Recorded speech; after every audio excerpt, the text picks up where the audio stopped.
The Ruskin Museum was formally opened in 1901 as Coniston's permanent memorial to its most famous resident at that time, John Ruskin, the great Victorian pundit on art and architecture and moral values, who had spent his last 28 years here in Coniston.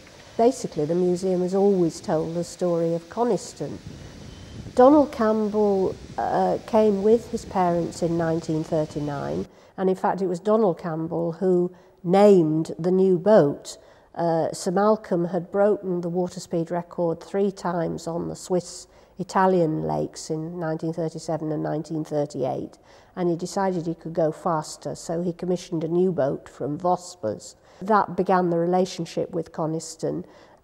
He died on New Year's Eve 1948. Donald Campbell felt that he had to continue the dynasty.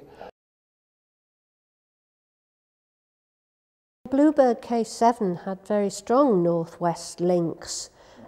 She was built at Samlesbury Engineering, which is between Preston and Blackburn. Samlesbury Engineering was part of the Lancashire Aircraft Corporation, and they had on their board Sir Wavell Wakefield, and the Wakefield family had had long-standing connections with Sir Malcolm Campbell and Donald Campbell because of Castrol Oil, formerly Wakefield Oil.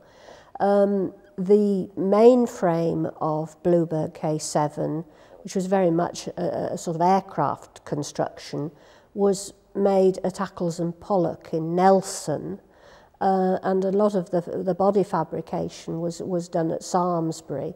The original engine was a Metrovic Beryl made at Trafford Park, so a very, very strong connection with the Northwest aerospace industry.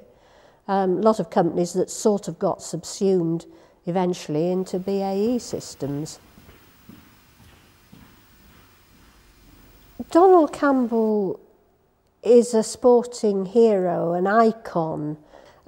He certainly knew the risks that he was facing. In 1966, he was under tremendous pressure from the press, and the press were turning against him.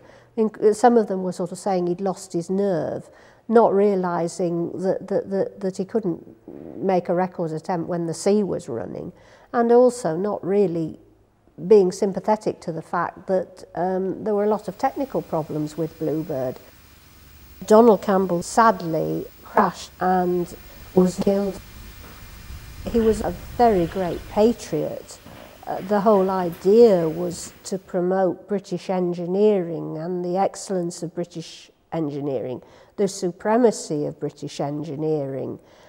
Perhaps that seems a bit old-fashioned today, but he was of the generation that won the war. At the moment, Bluebird is on Tyneside, undergoing a very, very comprehensive conservation and rebuild scheme. We're determined that people are going to see real Bluebird rather than replica Bluebird. And we expect 98% plus of what came out of the lake to be in that rebuild Bluebird. She's certainly going to be the real thing rather than the replica. Behind me, I think you can see the Orpheus engine that was fished out of the lake, and you'll see that it's in a fairly parlous condition after 34 years immersion. Bluebird, we hope, will be returning in spring 2010. We have a new extension, the Bluebird wing, ready and waiting for her, and we're currently working on the displays that are going to tell the story of principally Donald Campbell and Bluebird K7, but obviously all the aspects of the Campbell story. Of great importance is the need to promote science, technology, engineering and maths. They seem to be sadly unfashionable these days. And what we're hoping is that the Bluebird display in our new Bluebird wing, obviously centering on K7, but trying to tell the story of her development and how it's influenced people's lives, will inspire a percentage of our young visitors to get stuck into science courses.